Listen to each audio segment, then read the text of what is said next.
Luxhalabile uluntu kwindawo ezininzi eRhawutini nanjengoko iRand Water iqalisile nephulo layo lokulungisa iziseko zamanzi, into leyo eza kuphazamisana nonkinkisho lwamanzi uqala ngomso. This was a senseless killing. It was a senseless thing. This thing had started on Instagram. Children going on lives and swearing one another. Basothukile abahlali bendawo yaseBonela eThekwini kwiphondo laKwaZulu-Natal emva kokubulawa kwamatyendyana amathathu emva koxambuliswano oluqale kumakhasi ezonxibelelwano.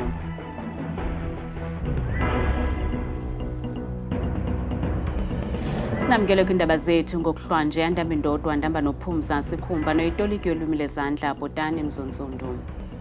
Bahlele exhaleni abahlali bephondo laseGauteng nanjengoko iqala inkqubo yeRand Water yokuhlaziya iziseko zamanzi yeentsuku ezingama-37 ukulungiswa kwezi ziseko zamanzi kuza kuchaphazela izixeko ezininzi kweli phondo ngokwehlukana kwamaxesha. Abahlali baseRhawutini kunye noosomashishini abaxhomekeke emanzini ukuze basebenze banexhala nanjengoko eza kuvalwa amanzi kwizixeko ezininzi kweli phondo. Oku kuze emva kokuba inkampani ejongene namanzi kweli phondo iRand Water ikhuphe ingxelo zokuba kuzolungiswa iziseko zamanzi. Figuratively ngathi mama ne, it's like saying to a fish, you must survive without water, and telling a bird ukuthi I'm going to cut off your wings and survive. That's a challenge we need to face. It will negatively affect us as our clients. They need to wash hands because we normally take those COVID precautions that are in measure, but our clients need to always wash their hands. And for us to wash their hands, their hair thoroughly, water is a basic need that we need to use on the day. So we primarily rely on the water. So without water, things are going to be stagnant for us as a business. Uceba uthi bekufanele ukuba abahlali baxelelwe kwangethuba ukuba amanzi aza kuvalwa kuba abanye abazilungiselelanga ezintsuku zokungabikho kwamanzi. I was going to be happy if it came in time and they educate our people, they prepare them for what is going to happen from tomorrow. But I don't think the community is ready. There's always the problem that even though it is in the media, but the community will always say we don't know, we didn't see. Nangona kunjalo loceba uqinisekise abahlali ukuba azoba khona amalungiselelo azonceda abahlali. As councillors will also try, remember when we have problem of water, councillors, we work with our Johannesburg Water. We bring tankers in the areas for our community to have water because it is important. Bayabongoza abahlali ukuba bawasebenzise ngononophelo amanzi kwaye bawakhe bawagcine amanye ukuze bangasokoli. Kusenjalo nangona abanye abahlali baseHammanskraal basenethemba lokuba urhulumente obambiswano uzozisa utshintsho kwisixeko sabo. Esi sixeko sele kuyiminyaka eliqela ngoku sisokola amanzi. Abahlali bathi bahlala bengenamanzi amaxesha amaninzi kwiingingqi zabo ukanti ngamanye amaxesha kuye kunyanzeleke ukuba bawathenge. I mean, this problem has been happening for literally over a decade, if not two. Since my family came here, I think it's in '93, we knew there was always an issue with the water supply. I mean, you'd find that people in Hammanskraal would have brown teeth. So it's been happening for a very long time. But as of recent, especially with these tender, issues that have been happening, the situation has worsened, and it does not seem as if it's going to be fixed anytime soon. Abanye abahlali bathi kukho abantu esele bebhubhile ngenxa yale ngxaki yamanzi. I think last year we lost over 30 people with this water that comes from the tap. That's the problem. So this problem, I don't think it's going to be fixed. Not tomorrow, not next month, not next year. Because like they've been lying to us, they say we're going to come and fix those water, even today. Uceba wale ndawo uthi ukugqabhuka kombhobho wamanzi kusenze sasibi kakhulu isimo sabo. E dirahetse ka Freita Bushiu. Yenzeke ngolwesihlanu ebusuku lengxaki yalombhobho. Phezulu ngokuhla kwafika abantu bazosinceda. Amanzi aya aphuma kompompi. Kwiingingqi ezithile njenge-Tamboville, iManyelathi, i-Unit D ne-Unit 7 ne-Unit 5 ne-Chris Hani abuyile amanzi kwezo ngingqi ezo. Ngoku silinde ukuba imibhobho yamanzi iphinde igcwaliswe. Emva koko ke abahlali bazokuba namanzi. Most of residents tsa Ward 75 ba kra metsi mo dithepeng. Kulindeleke ukuba iprojekthi yamanzi kule ngingqi igqitywe ngoSeptemba kulo nyaka. Uluntu lwaseBonele eThekwini luthi lothukile emva kokuba amatyendyana amathathu ebulewe ngenxa yokungavisisani kumakhasi onxibelelwano. Phakathi kwabo kwakukho uJaden van der Bijl oneminyaka 18 ubudala, owathi kunye nabahlobo bakhe uKyle oneminyaka 16 ubudala kunye noNtokozo oneminyaka engama-22 baphakathi kwamaxhoba okubulawa ngokungenalusini nabadutyulwa entloko ngomhla wesi-7 kweyeSilimela ngaphandle kwebloko yeflat ngumhlaselo ongaziwayo. Usapho lwamaxhoba lubonakalise ukungakholelwa ngesisehlo simanyumnyezi kangaka. Ezi ntsapho zithi bezikholelwa ukuba le ngxabano yaphela ze kwabakho uxolo ngethuba bebizelwa esikolweni apho lamakhwenkwe befunda khona ukuzokusombulula le ntsindabadala yengxabano. Ukanti ngomhla wesiganeko lo mama uthi kwangena indoda ithile engaziwayo kwindawo abahlala kuyo yaqalisa ukhangela esesithathu ze yathulula ngerhuluwa kuso. This was a senseless killing. It was a senseless thing. This thing had started on Instagram. Children going on lives and swearing one another. We did not think that, as a mother, I heard, as I said, I heard about this thing from the school when I went into school and faced the tribunal. I had thought that this thing was over. Uthi nangona le ngxabano yaqala kwikhasi lonxibelelwano Instagram ze yasonjululwa esikolweni kwintlanganiso yabazali, kodwa ukholelwa ukuba umrhanelwa nosagcwele amathafa wahlawulwa ukuze yadubule esisithathu. This was assassination. It was not children coming to shoot. As I said, there's been stories on how much has been paid for this because it was a hit. I mean, these were babies to be killed like this. Abahlali balengingqi bathi baphila phantsi koloyiko emva kwesisiheleku. Fear, remorse, regret, but unity. In spite of it all, I don't think I've seen the community get together in the way that they have, to support the family of the bereaved, to get around and support one another, to get involved in each other's lives more. Nangona umrhanelwa engekaziwa, abasemagunyeni bacela nabani onolwazi ngoku ukuba eze ngaphambili nanjengoko uphando lusaqhuba. Abasemagunyeni kwinkonzo yesipolisa kwiphondo laseGauteng bavakalise inkxalabo ngokuthi ndi kumaqonga ezonxibelelwano kweengxelo zokuba zonyukile iziganeko zobundlobongela neziphathelene namaqela emigulukudu kweli phondo, okuze emva kweengxelo nezijikeleza kumaqonga onxibelelwano nezithi bali-13 abantu ababulewe eWestbury, eRhawutini nakwiindawo ezisondeleyo kule ngingqi.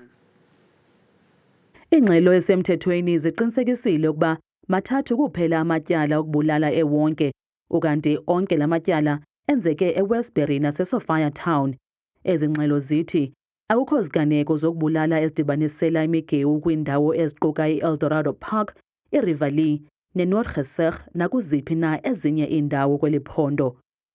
Ukusukela ngomhla wokuqala kuMatshi ukufikela kwinyanga kaJuni kulo nyaka, icandelo lokulwa emgulukudu libambe abarhanelwa abangu-106 ngamatyala ohlukeneyo aquka ukuzama ukubulala, ukuphanga kuxhotyiwe kunye nokufunyanwa neziyobisi. Abahlali bale ndawo bathi baphila phantsi koloyiko. There's most definitely threats. That's why people are afraid to speak out. The main problem is when we speak out, you become a target. There's not sufficient protection for you because people are afraid that these cops that are supposedly, supposed to look after us, they are in the pockets of these drug leaders. Omama balamaxhoba mabini bathi abanalo ithemba lokuba baza kufumana ubulungisa. People threatened him, they attacked him. I reported it to Sophia Town Police Station. 3 policemen accompanied me to the boys. They didn't find the boys. But then they just left it there, and they just left me there. They shot him 9 times. There's no reason. And now he's even too scared to make a case. Because there's a word going out, they're going to kill him because they say he knows who shot him. Kusenjalo Mkhaneli wakutyholwa ukuba uyayanyaniswa nezigebenga zokubulala eWestbury uza kuvela enkundleni kungekudala. Axhalabile amapolisa aseKapa kukhula kweqondo labahlali abathathela umthetho ezandleni zabo kwiindawo zogobityholo kwesi sixeko. Kutshanje kubulewe umntu omnye kwenzakala abathathu kumatyotyombe ase-COVID nabachacha esibhedlele. Kungoku nje amapolisa aphanda ityala lokubulawa kwendoda ebineminyaka engama-25 namathathu enzakeleyo emva kokuhlaselwa ngabahlali. Umbutho i-Social Justice Coalition uthi nguqhelekile ke ukuba abahlali bawuthabathele kubo ezandleni umthetho ngenxa yokuziva bengakhathalelwanga ngamapolisa. Most definitely, I think it comes to an issue of the lack of police visibility once again, because and also the fact that there are no police that are actually patrolling in the area. So whenever and also the fact that whenever people report cases, people no longer have confidence that the police are going to apprehend the criminal, and once the criminal is apprehended, that they will be kept in jail. In most instances, whenever someone is arrested, it takes only about a week or so, then the criminal is back on the street. So I would basically say that there's some kind of despondency that the community has lost hope in the police. So this is not something new. This is just a pattern continuing of the community saying, voicing out their frustrations that they've lost hope against the police. Amapolisa athi ukusukela ngomnyaka ka-2021 kwanyanzeleka ukuba kusungulwe amaphulo akhulisa ulwazi nge-mob justice. The 2021 awareness campaign against mob justice somewhat yielded results in that incidents at some hotspot areas abated. However, lately we are seeing a re-emergence of the incidents, particularly in the COVID-19 informal settlement. While there is no specific area for mob justice, our crime analysis shows more prevalence in informal settlements. Our messaging is quite emphatic, specifying that taking the law into your hands is a crime. Ukanti kuqhutywa uphando ngesiganeko sase-COVID yaye abakwantsasana bamemelela kuluntu lwale ndawo ukuba lusebenzisane nabo ukusombulula lo mba.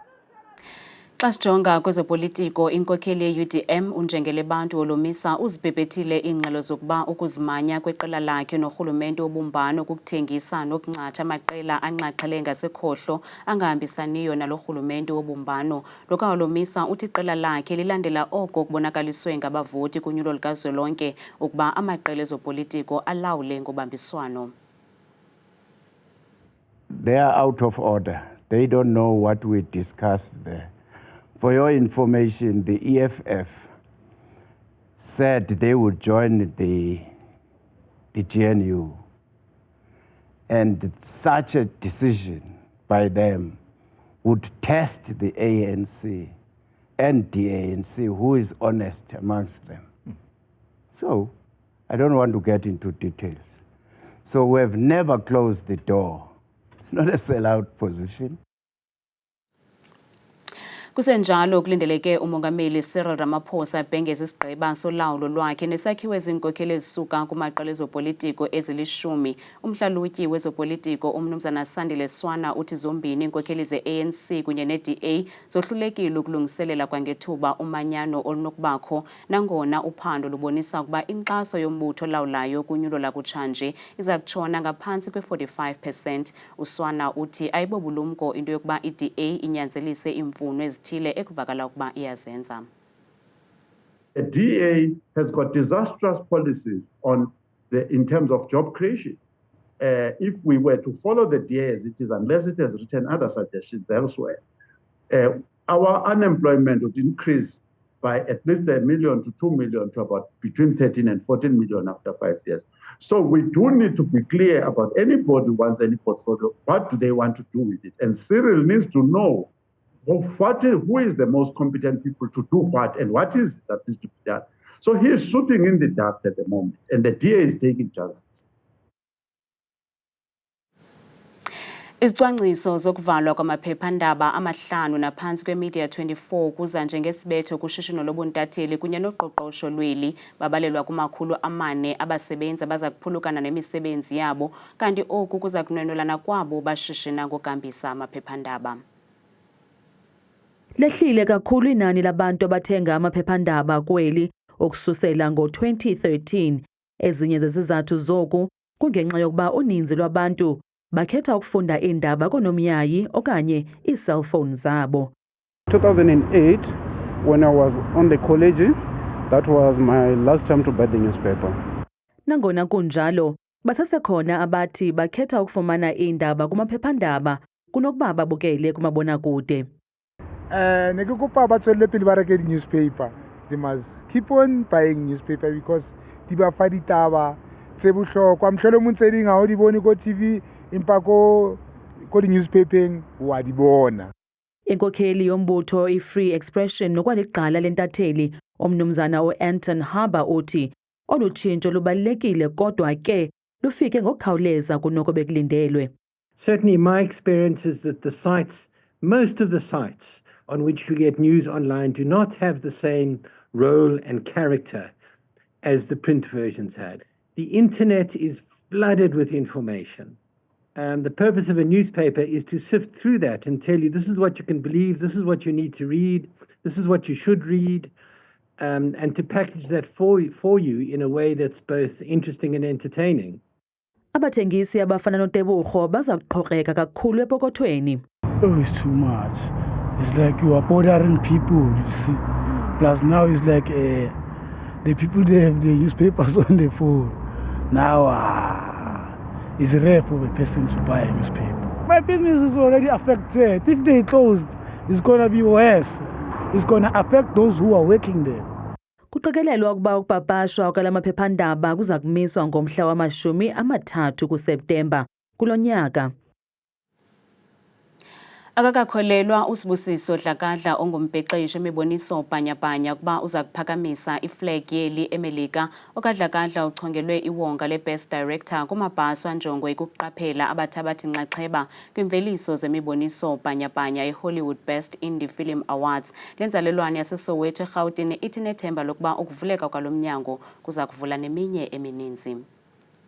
It's been an unbelievable experience, you know, because one has been trying to get into these spaces whereby you get recognition and try to do films which speak to our people, but the industry has just been there.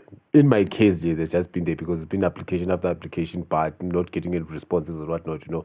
So the hope is right now that since maybe I've been recognized in Hollywood, maybe things will change. Kanti yaqhuba sithetha nje umsitho we-PSL wokuwonga abadlali nabaqeqeshi abathe bazibalula ngegalelo labo kule season siphuma kuyo ka-2023 no-2024.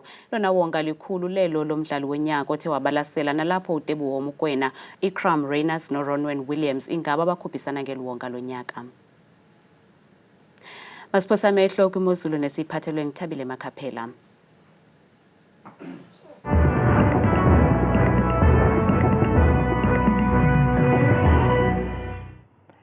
Enkosi kakhulu kuwe Madikela kwideska yakho enkulu, ideska yendaba ndiyakubulisa nawe mbukeli wam ekhaya ndikwamkele bethuna kweli kaloku lam iqonga lona lele mozulu mna igama ndikuthabile Makhaphela uMamthembu. Nantse yakutsha nje imozulu. Sivuleke bukele ngokuphawula kaloku ngokubanzi iziganeko zakutsha nje kuMzantsi Afrika uphela siyabona kwimeko phaya emaxongo kakhulu phaya kwiindawo ezikumbindi apha eMzantsi ezo ndawo zifana phaya kaloku Welcome bevuka phaya ngala 3 degrees ngexesha lasekuseni noko bukele iguquka imozulu ibe ntle phaa futhi ibuyityhile ku-20 degrees imeko emaxongo kakhulu futhi phaya ekuseni futhi phaya kwephondo lonke laseGauteng koVereeniging nendawo ezikufuphi phaya kusabanda futhi ekuseni ngesasithathu bayivala imini kwakhona futhi ngala 20 degrees Pretoria kuphela kamandi noko ko-7 nako kaloku maqondo wakho bukela phansi naphakamileyo phaya sivule phaya ephondweni lasempuma koloni Alwell North phaya kuyabanda kakhulu futhi ngu-1 phaya ekuseni barhuqe nemini phaya livela ilanga futhi ku-20 degrees zebeje nje phaya ephondo lase-Free State phaya ngomso kovelcom senditshilo uba noko kuyabanda kakhulu phaya amafabiko kakhulu ngo-20 degrees noxa phaya ekuseni kubanda ngenandla neqabaka phaya iwile futhi ngesasithathu. Nanso kaloku imozulu phaya ephondweni lasentshona koloni ngomso phaa kwimpuma yalo mmandla eBeaufort West ku-10 degrees phaya ngexesha lasekuseni futhi iyatyhila noko laa mozulu phaya noxa ukhona umoya obhudlayo futhi ngamashumi nje akhatshwa sisine. Baphila ngolu hlobo phaya ephondweni lase-Northern Cape ngomso koopriska phaya ekuseni futhi bevuka ngesithandathu bayiqoshelise futhi beyisonga imozulu phaya ngamashumi nje akhatshwa sisithathu.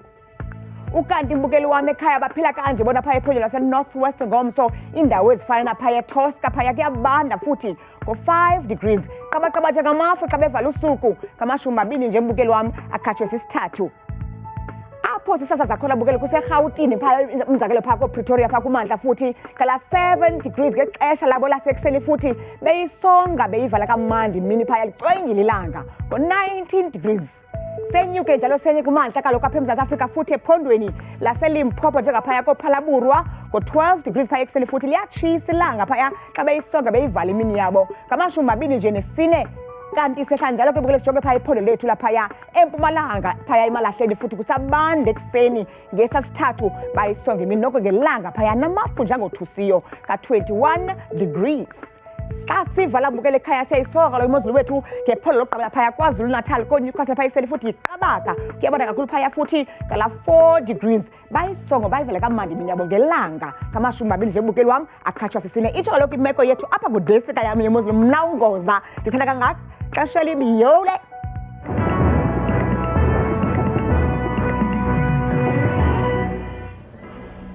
Kamnandi mawethu.